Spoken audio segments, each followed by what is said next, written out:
Bien, pues empezamos con la segunda parte. Bien, entonces aquí la situación, ¿verdad? Es que estábamos ya hablando, es acerca de los libros y de cómo fueron inspirados. Más o menos se tardó entre unos 1400 a, a casi 2000 y fracción de años en los que se logró recopilar todos estos datos. La palabra Biblia en realidad es biblios, que significa libros, ¿verdad? Entonces, eso es lo que representa. Por eso cuando usted ve que en el Apocalipsis dice, y los libros fueron abiertos y los muertos fueron juzgados por los libros que estaban ahí, lo que estaba escrito en los libros, de estos libros están hablando, ¿sí? Y después se abrió otro libro que es el libro de la vida. Entonces, aquí nosotros tenemos que preocuparnos por estos libros. Dice la escritura en Josué 1:8, desde tiempos remotos nos hablaba acerca de la inspiración en la escritura, y si nos vamos mucho más atrás hay más tiempo, como por ejemplo en Deuteronomio capítulo 6, donde está el corazón de la ley. Escucha, oh Israel, el Señor tu Dios, el Señor es uno, ¿sí? Y no tendrás dioses ajenos delante de mí, al Señor tu Dios adorarás y a Él solo servirás. Entonces, esa es su ley. Estas palabras que te doy las atarás en tu mano derecha y las pondrás como frontales en medio de tus ojos. Entonces aquí está hablando, ¿verdad?, de la escritura y de la importancia que tenía la escritura desde la antigüedad. Más adelante, ¿verdad?, lo vemos, se le conocía como la ley, ¿verdad? Más adelante la vemos en Josué cuando dice, nunca se apartará de tu boca este libro de la ley, sino que de día y de noche meditarás en él, para que guardes y hagas conforme a todo lo que en él está escrito, porque entonces harás prosperar tu camino y todo te saldrá bien. Entonces esto nos habla a nosotros, ¿verdad?, de la confianza que debemos depositar en la palabra de Dios y de lo importante que es la palabra de Dios para nosotros. Ahorita hay muchos versículos claves que vamos a ver aquí, pero que en realidad, ¿verdad?, la Biblia fue planificada en la manera en que se tenía que escribir. El hecho de que sean 66 libros, ¿verdad?, 39 del Antiguo Testamento, 27 del Nuevo Testamento, nos está hablando, ¿verdad?, que hay algo especial en estos libros, ¿verdad?, que son muy, muy indispensables. Más adelante, ¿verdad?, podemos ver, no sé si usted sabía, lo he dicho en otras clases, pero el libro de Isaías contiene 66 capítulos. Y cada capítulo, si usted va, correlaciona cada capítulo al libro que le corresponde en la Biblia. Como por ejemplo, si usted va a Isaías capítulo 1, le va a referir algo de Génesis. Capítulo 2, algo de Éxodo. Capítulo 3, algo de Levítico. Y así sucesivamente hasta que llegue, ¿verdad?, al 66, que le va a hablar algo de Apocalipsis. Entonces, es necesario que nosotros sepamos que Isaías es la Biblia entera, ¿sí? Entonces debemos nosotros de saber todas estas cosas, hermano. Vamos a escudriñar las escrituras. Dice la escritura, escudriñar las escrituras porque en ella os parece que está la vida eterna. Y ahí está la vida eterna, en las escrituras. El cielo y la tierra pasará, mi palabra no pasará, dice el Señor, ¿verdad? Entonces quiere decir que la palabra se tiene que cumplir, todo lo que hay en ella, y que es veraz, ¿verdad? Más cortante que espada de dos filos, penetra hasta el corazón, ¿verdad? Discierne. Entonces vemos nosotros ahí, ¿verdad?, que la escritura tiene un poder tremendo, hermano, una importancia tremenda. Vamos a leer las citas en clase y usted se va a dar cuenta, ¿verdad?, desde Timoteo, así como en la segunda carta de Pedro, en los Salmos, de qué manera la Biblia nos habla. Fíjese lo que dice aquí. Dice segunda carta a Timoteo 3:15. Desde la niñez has sabido las sagradas escrituras, las cuales te pueden hacer sabio para la salvación por la fe que es en Cristo Jesús. Pablo le habla a Timoteo y le está hablando que desde la niñez fue instruido. Claro, Timoteo venía del linaje judío, ¿verdad?, hebreo. Ellos, a pesar de que su padre era griego o heleno, ¿verdad?, él era hijo de madre judía y su abuela también era judía. Entonces él tenía esa salvación, ese conocimiento en la palabra de Dios, en la ley, desde su niñez. Por eso Pablo aquí le hace mención. Toda la escritura es inspirada por Dios, dice el verso 16, y útil para enseñar, para redarguir, para corregir y para instruir en justicia, a fin de que el hombre de Dios sea perfecto, eternamente preparado para toda buena obra. Y luego nos vamos a la segunda carta de Pedro 1:20, entendiendo primero esto, que ninguna profecía de la Escritura es de interpretación privada, porque nunca la profecía fue traída por voluntad humana, sino que los santos hombres de Dios hablaron siendo inspirados por el Espíritu Santo. Y Salmo 19:7 nos dice, la ley de Jehová es perfecta, que convierte el alma. El testimonio de Jehová es fiel, que hace sabio al sencillo. Los mandamientos de Jehová son rectos, que alegran el corazón. El precepto de Jehová es puro, que alumbra los ojos. El temor de Jehová es limpio, que permanece para siempre. Los juicios de Jehová son verdad, todos justos. Deseables son más que el oro, y más que mucho oro refinado, y dulces más que la miel, y que destila el panal. Verso 11 nos dice, tu siervo es además amonestado con ellos, en guardarlos, hablando de los mandamientos, hay grande galardón. ¿Quién podrá entender sus propios errores? Líbrame de los que me son ocultos. Persevera también a tu siervo de las soberbias, que no se enseñoreen de mí. Entonces seré íntegro y estaré limpio de gran rebelión. Y por último, Salmo 119, del 105 al 112. Lámpara es a mis pies tu palabra, y lumbrera en mi camino. Juré y rectifiqué y guardaré tus justos juicios. Afligido estoy en gran manera, vivifícame, oh Jehová, conforme a tu palabra. Te ruego, oh Jehová, que sean agradables los sacrificios voluntarios de mi boca, y me enseñes tus juicios. ¿Cuáles son los sacrificios de la boca? Las alabanzas. Mi vida está en continuo en peligro, pero no me he olvidado de tu ley. Me pusieron lazo los impíos, pero no me desvié de tus mandamientos. Por heredad he tomado tus testimonios para siempre, porque son el gozo de mi corazón.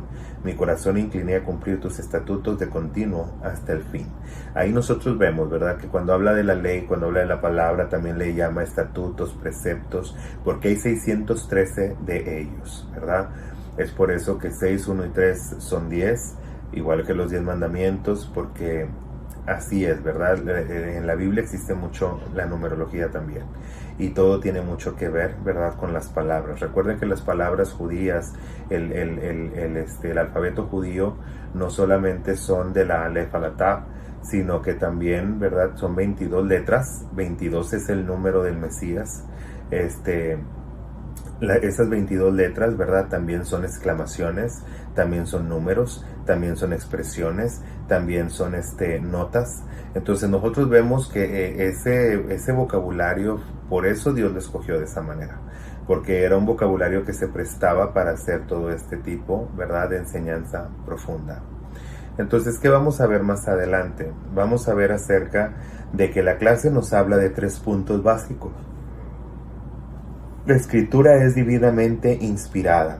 La Escritura es revelación de Dios y la Escritura da dirección divina. Entonces aquí vamos a hablar de, ¿verdad?, de inspiración, de revelación y de dirección. Y aquí es donde nosotros vamos a tener que entender que la única manera de interpretar la Biblia no la menciona Jeremías. Y Job también nos habla la manera de entender la palabra. Y fíjense lo que dice Jeremías 33:3. Clama a mí y yo te responderé y te enseñaré cosas grandes y ocultas que tú no conoces. La única manera de entender la Biblia es clamando a Dios. Él nos va a traer esa revelación. Él nos va a responder y nos va a enseñar las cosas que están ocultas aquí y que nosotros no conocemos. ¿Ok? Más adelante vamos a ver también, ¿verdad?, aquí de Job, ¿verdad?, que dice, de oídas te había oído, ahora mis ojos te ven. Dice, y ahora me arrepiento en polvo y ceniza. ¿Por qué? Dice, porque ¿quién es el que oscurece el consejo sin sabiduría? Yo hablaba lo que no entendía, ¿sí? Entonces él está hablando, ¿verdad?, de que hay cosas que están aquí, pero están oscurecidas y hablamos lo que no entendemos. Tenemos que primero escudriñar y entender para poder nosotros seguir adelante en este conocimiento.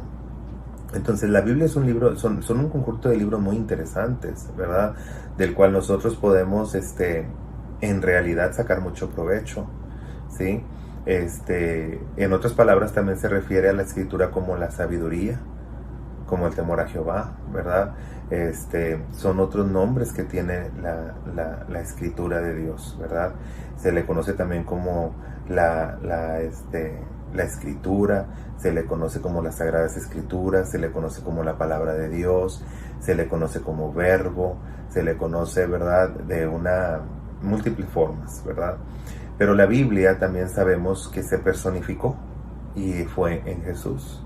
Él es el verbo hecho carne, el verbo es la palabra, pero esa palabra se volvió carne y anduvo entre nosotros y vimos su gloria como el unigénito del Padre, ¿verdad?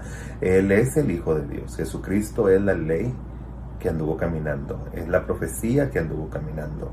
Él es la palabra de Dios, es la palabra hecha carne.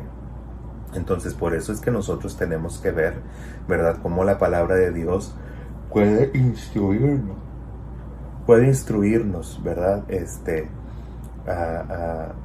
a vivir una vida distinta. Aquí hace una alusión, y fíjese lo que dice aquí. Dice el Salmo 19:7, la ley de Jehová es perfecta que convierte el alma.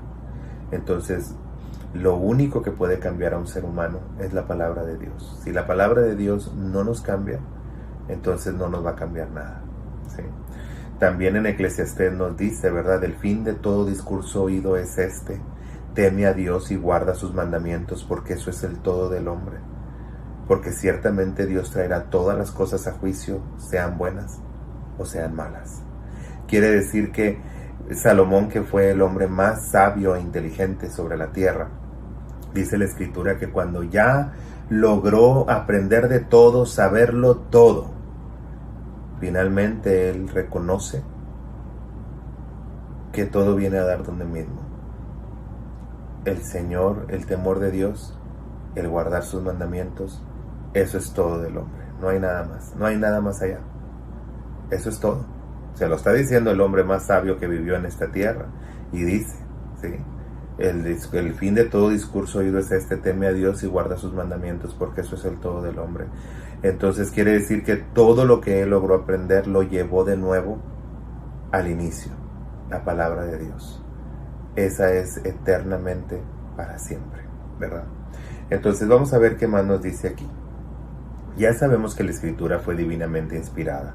Vemos, ¿verdad?, donde dice Pablo, donde Pedro nos dice, si se fija aquí, dice el verso 21, segunda carta de Pedro, capítulo 1, verso 21, porque nunca la profecía fue traída por voluntad humana, sino que los santos hombres de Dios hablaron siendo inspirados por el Espíritu Santo.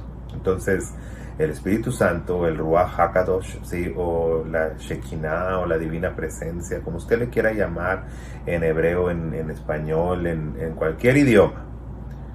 El Espíritu Santo siempre ha estado presente, porque es el que trae la inspiración, aunque la autoría es de Jesucristo, ¿verdad? Él es quien estuvo detrás de todo esto. ¿Quién fue el que le habló a Ezequiel? ¿Recuerda lo que le he dicho? Dice, yo estoy en contra de los pastores, ¿sí?, y de todos esos, dice, que han engañado al pueblo. Dice, por lo tanto, yo descenderé y habitaré entre ellos y caminaré entre ellos, ¿sí? Y le estaba hablando a Jehová. ¿Quién era Jehová? ¿Quién era Elohim? Porque Jehová es Elohim. ¿Quién es Elohim ahí? Recuerde que Padre, Hijo y Espíritu Santo son una Trinidad hermosa, ¿verdad?, pero que son uno. Y muchas veces cuando decían los profetas, me habló Elohim, me habló Jehová, pero ¿cuál de los tres? ¿Sí? Porque en unas veces se nota la autoridad del Padre, en otras se nota, ¿verdad?, la misericordia del Hijo, y en otra se nota, ¿verdad?, la inspiración también del Espíritu Santo. Entonces aquí es donde nosotros tenemos que ver que los tres estaban en conjunto, tratando con el hombre desde la antigüedad, inspirando estos libros y trayendo, ¿verdad?, la autoría en todos estos libros. Entonces vamos a ver más adelante. El segundo punto nos habla acerca de que la Escritura nos da revelación. Y ahí estamos hablando de Pedro. Pedro dice que todo, absolutamente todo lo que se ha profetizado ha sido inspirado por Dios y ha sido útil para nosotros, ¿verdad? ¿Qué es enseñar doctrina? Podríamos decir, la enseñanza de la verdad de Dios que proporciona principios específicos sobre Dios y sus mandamientos. ¿Para qué nos sirve el redarguir, el corregir, el instruir? Bueno, porque el enseñar nos da a nosotros, ¿verdad? Cuando nosotros aprendemos, acuérdense que la fe viene por el oír y el oír la palabra de Dios. Entonces, cuando viene, ¿verdad? Esta verdad a nuestra vida, nosotros sentimos de parte de Dios, ¿verdad? Ese sentimiento de aceptar nuestros errores y de poder corregirlos, que es lo que sigue, y después, ¿verdad? Podemos ser instruidos. Pero aquí nos habla de que siempre va a existir la revelación. Dios siempre va a existir, ¿verdad? En la revelación. Dios ha dado su ley, dio mandamientos, dio preceptos, dio estatutos. Y recuerde lo que le he enseñado antes, cuando Dios da un mandamiento, ¿sí? Es porque hay pecado presente y tiene que dividirlo. Tiene que dividir el pecado, ¿sí? De la justicia. Entonces, por eso se dan mandamientos. ¿Qué quiere decir? Que en el huerto del Edén ya había pecado. Sí, Satanás ya estaba ahí. ¿Sí? La serpiente también estaba ahí y era astuta. Por eso Dios le dijo, de ese árbol no vas a comer. Ese es un mandamiento. ¿Sí? Entonces, Adán desde un principio recibió mandamientos. Tú no puedes ir y comer de algo que Dios te está diciendo que no hagas. Y de ahí viene toda la escritura. Porque la escritura lo que hace es de que nos da consejo de cómo vivir la vida, de cómo le agrada a Dios que nosotros nos conduzcamos. De lo contrario había un caos, había un desorden. Es por eso que es necesaria la ley para tratar de traer estabilidad. La ley lo que hace es de que trae civilización, trae estabilidad. Entonces nos da también moral, ¿sí? Para que nosotros nos conduzcamos de una manera apropiada, decente, ¿verdad?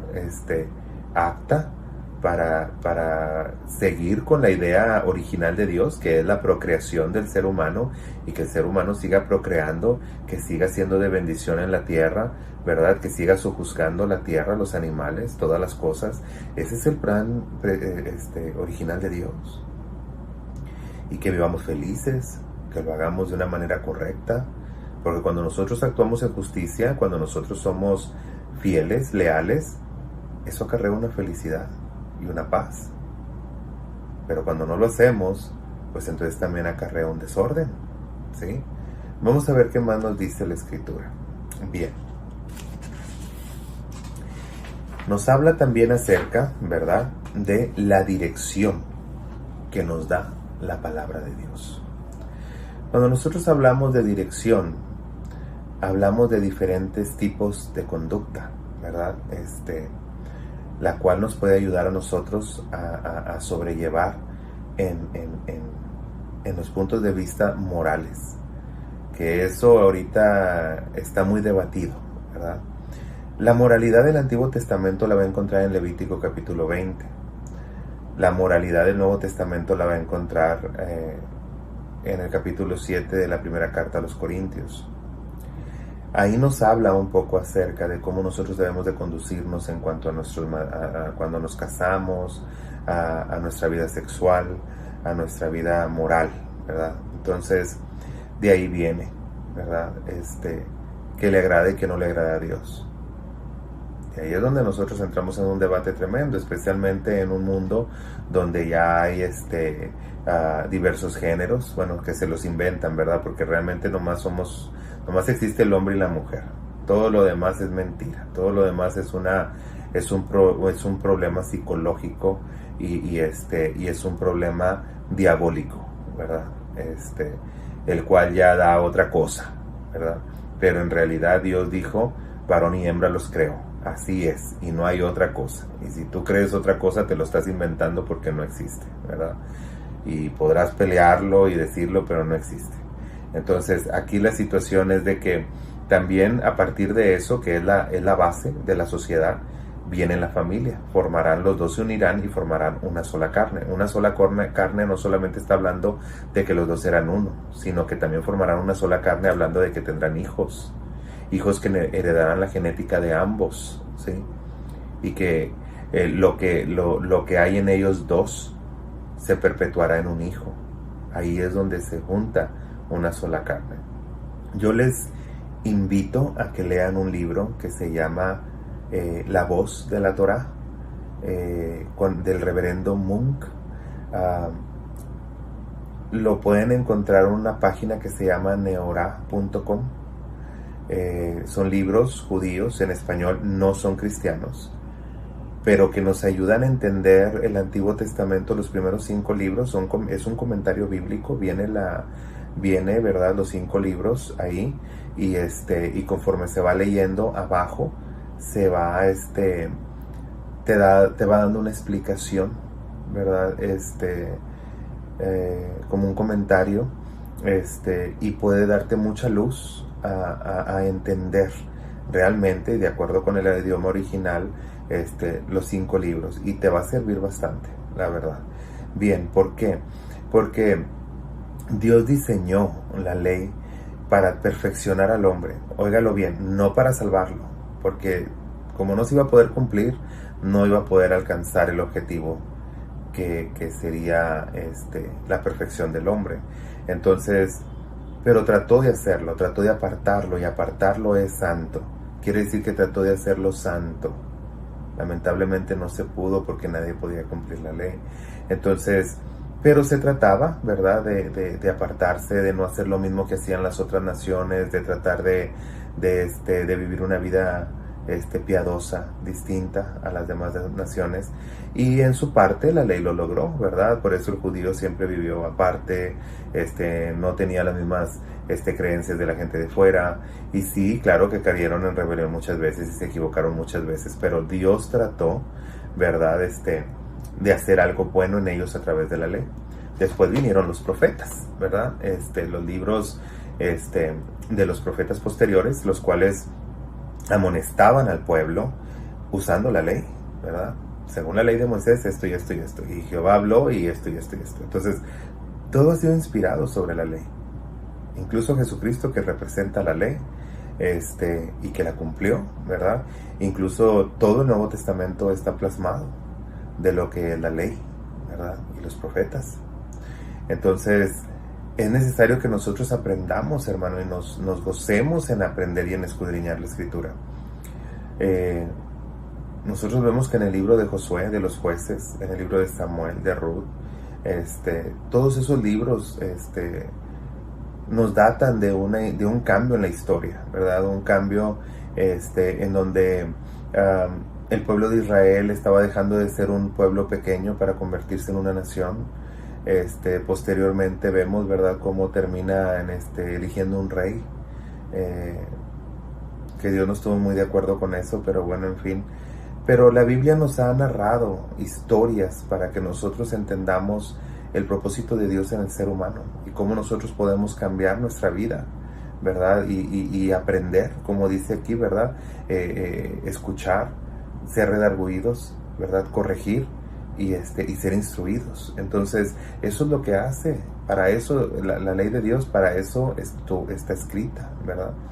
Entonces, más adelante vemos otra parte también, que aparece, ¿verdad? El Nuevo Testamento. Y si usted ve, ¿verdad? La historia es así, ¿verdad? Estando María desposada, ¿verdad? Dice la Escritura, se halló en ella que había concebido del Espíritu Santo. Si lo vemos en cada uno de los evangelios, dicen distintos, ¿verdad? En otro evangelio, ¿verdad?, creo que es en Lucas, dice que la sombra, ¿verdad?, del Altísimo se posó sobre ella para que pariera un santo ser. Entonces, vemos nosotros que cada uno nos da un detalle distinto, pero el propósito de los evangelios es que llegue la palabra a todas partes, ¿verdad?, que se sepa quién fue Jesús. Juan nos dice esto en su evangelio. Dice, de Cristo se pudieron haber escrito muchas cosas más, no habría suficientes libros en el mundo para poderse escribir todo lo que Él hizo, pero las cosas que se escribieron son para que creas que Jesús es el Hijo de Dios y creyendo en Él tengas salvación. Entonces aquí nosotros vemos, ¿verdad?, que había un propósito en la escritura. Había un propósito y era tan indispensable y tan fundamental que los mismos apóstoles siguieron escribiendo, que los mismos judíos siguieron escribiendo todavía, hasta el tiempo de Apocalipsis, ¿verdad?, o del libro de las revelaciones, donde ya con eso se acaba esa revelación. Entonces, vemos nosotros que para ahora nosotros tenemos los libros y ya están completos. Ahora, ¿qué nos sigue? Bueno, aquí nos está hablando de que estos libros no solamente, ¿verdad?, nos dan esa sabiduría, ¿verdad? No solamente nos traen revelación, sino que también nos traen dirección. Y la Biblia, hermano, la Biblia ha sido un libro que a pesar de que es el más vendido de la historia, ¿verdad?, porque la Biblia, ha de usted saber, es el libro más vendido de toda la historia, es el libro menos leído. Y sí, porque se lee en las iglesias, se lee en las casas, se lee en las iglesias, pero en las casas casi la gente no la quiere leer. Entonces, nosotros necesitamos leer la Biblia, hermano. Necesitamos empaparnos de ella, no tenerla como un amuleto ahí abierta enfrente de la sala para que se vea ahí. No digo que sea malo, no es malo, pero la Biblia no es un amuleto, ¿verdad? La Biblia se vuelve real si usted la lee y la aplica en su vida, ¿sí? Mientras, pues ahí va a estar y pues va a ser un libro abierto más ahí. Pero usted, hermano, usted lea su Biblia para que esas palabras dejen de estar como escritas en piedra y se vuelvan escritas en su corazón, y que usted cambie y sea una persona distinta. Necesitamos, hermanos, enfocarnos en lo que es verdadero, en lo que es puro, en lo que es amable, en lo que tenga virtud alguna, y eso es la palabra de Dios. Necesitamos empezar a dar fruto de que conocemos la palabra de Dios, porque muchas veces vamos diciendo que somos cristianos, que amamos a Dios, pero nos estamos saltando las palabras de Dios y no estamos siendo de buen testimonio. La palabra de Dios sirve también no solamente para redarguir y para hacer todo esto, pero que la palabra de Dios también sirve para cambiar al ser humano. Sirve para que el ser humano deje de ser. Dice que el que robaba ya no roba, ¿sí? El que antes adulteraba ya no adultera.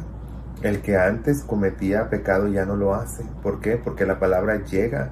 La fe viene por el oír, y el oír la palabra de Dios. Y cuando nosotros escuchamos la palabra de Dios, hace en nosotros una semilla que puede dar fruto. Pero nosotros tenemos que aceptar ese fruto para que podamos ser felices, para que podamos recibir del Señor, ¿verdad? Ahora, ¿qué más nos dice la Biblia acerca de sí misma? Bueno, la Biblia nos habla que desde tiempos remotos ha estado intercediendo por nosotros también.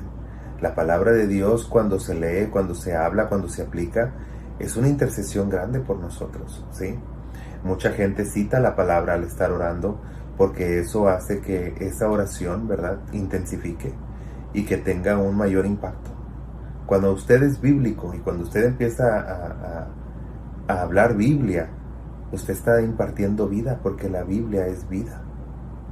La palabra de Dios es vida. Entonces usted está impartiendo vida. Es necesario que nosotros aprendamos, hermanos, las promesas que están en la Biblia. Hay mucha promesa en la Biblia. De hecho, les comentaba que el único libro de toda la Biblia que nos dice que somos bienaventurados al leerlo es el libro de Apocalipsis. Dice: bienaventurado el que lea y guarde las palabras de esta profecía, porque el tiempo está cerca. Entonces ahí nos dice, ¿verdad?, que ese libro tiene una bendición cuando nosotros lo leemos. Los evangelios fueron escritos para dar buenas nuevas, los profetas para amonestar al pueblo y para dejarnos una visión clara de que la palabra de Dios nunca va a pasar, ¿verdad?, que siempre va a existir y que todavía vamos a estar en el cielo y vamos a estar escuchando la palabra de Dios todo el tiempo. Nada más que a lo mejor ya no la vamos a escuchar a través de una lectura o a través de un audio, sino que Dios, vamos a estar ahí delante de su presencia y vamos a estar oyendo su palabra todo el tiempo. Ahora, ¿qué más interesante viene en la Biblia? Le voy a decir otra cosa, pero esto es un juego. Vienen las cartas, estas de preguntas bíblicas, pero se me hizo muy, muy importante porque tienes un poco de veracidad, ¿verdad? En una ocasión dijeron, ¿cuál es el centro de la Biblia? Y si dividimos la Biblia en capítulos, hay 1188 capítulos en la Biblia. Y esos 1188 justamente la mitad de esos capítulos te llevan a Salmos 118.8, que viene siendo 1188, ¿verdad? Pero bueno, Salmos 118.8. ¿Y qué dice ese salmo, ese verso? Dice ese verso, mejor es confiar en Jehová que confiar en el hombre. Quiere decir que la misma palabra nos lleva por donde tú quieras buscar, ¿sí? Siempre nos va a llevar, ¿sí? Siempre nos va a llevar a buscar a Dios, siempre nos va a llevar, ¿verdad? Incluso los profetas hablaban como lo hacía Habacuc. Dice, aviva tu obra, Jehová. Dice, en medio de los tiempos hazla conocer. Estaba hablando de su palabra, ¿sí? Y de cómo debería de hacer conocer su palabra en medio de los tiempos difíciles. La palabra se escudriña porque en ella hay muchas cosas que nosotros todavía no terminamos de entender. Hay tantos enigmas, tantas cosas que podemos sacar de aquí y que nos enriquecen en nuestra vida espiritual. Porque cada una de estas palabras conlleva, ¿verdad?, una verdad profunda y que trae sanidad. En una ocasión, estábamos leyendo la palabra de Dios y una persona empezó a sentir un calor y entre más leíamos, más fuerte era ese calor que sentía en su pecho. Y decía la señora, es que a mí me detectaron cáncer de mama hace unas semanas y ahorita estoy en proceso de que me vayan a operar. Ella empezó a sentir un calor y un calor y un calor. Ella decía, yo ya lo que quería era quitarme la ropa, irme a meter al baño y quitarme la ropa y ver qué me estaba pasando, porque era un calor terrible. Y nomás sucedía mientras que estábamos leyendo la palabra. La mujer va al siguiente día con el doctor y el doctor tuvo que mandarle a hacer otros exámenes porque la bolita esa que ella tenía ya no estaba. Entonces le mandaron a hacer otros exámenes y pudieron corroborar que ella estaba sana. Entonces la palabra de Dios, hermano, no necesita más que la hables. Eso es todo. Háblala, créela, predícala y ella va a hacer su obra. Ella va a hacer su obra, ella no se va a detener. En una ocasión, un joven en una iglesia donde yo asistía, él tenía un hermano que se dedicaba a andar mal, andaba en el narcotráfico. Y nosotros le dimos una Biblia, en el grupo de jóvenes le dimos una Biblia. Y este muchacho se la llevó a su casa. Y él llegó y dejó la Biblia sobre una mesita de centro de sala, ahí en su sala. Y él se fue a acostar. Su hermano llegó en la madrugada, después de andar haciendo todas las cosas malas que usted se pueda imaginar. Y dice que el muchacho empezó a leer la Biblia. En la mañana, cuando se levantó, el muchacho le dijo, llorando, su hermano, le dijo, llévame a esa iglesia a donde tú vas. Y le dijo, ¿por qué?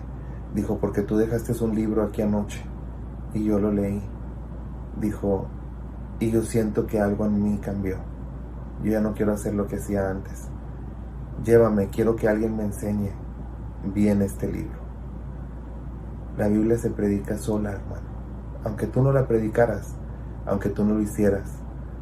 Que deberíamos de nosotros sentirnos privilegiados, que se nos ha dado ese privilegio, porque dice que son cosas que anhelan hacer los ángeles y no pueden. Y a nosotros se nos encomendó llevar la palabra de Dios, hablarla. Pero si tú no lo haces, ella solita va a hablar. Ella sola va a hacer la obra que tiene que hacer. Va a presentarse en el momento adecuado, en el lugar adecuado.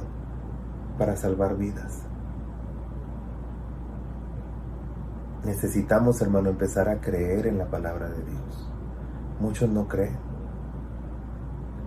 Dice el proverbio que los que se acercan a ella es como si se acercaran a un árbol que te da sombra, te acoge, te guarda, te cuida, porque es lámpara a tus pies y lumbrera a tu camino. Porque es lámpara, porque guía tus pasos para que no andes en tinieblas y no tropieces y caigas en pecado. Porque es lumbrera en tu camino, porque te defiende de todas las bestias que andan ahí afuera, todos los demonios. Es necesario que nosotros empecemos a apreciar un poquito la palabra de Dios, hermanos.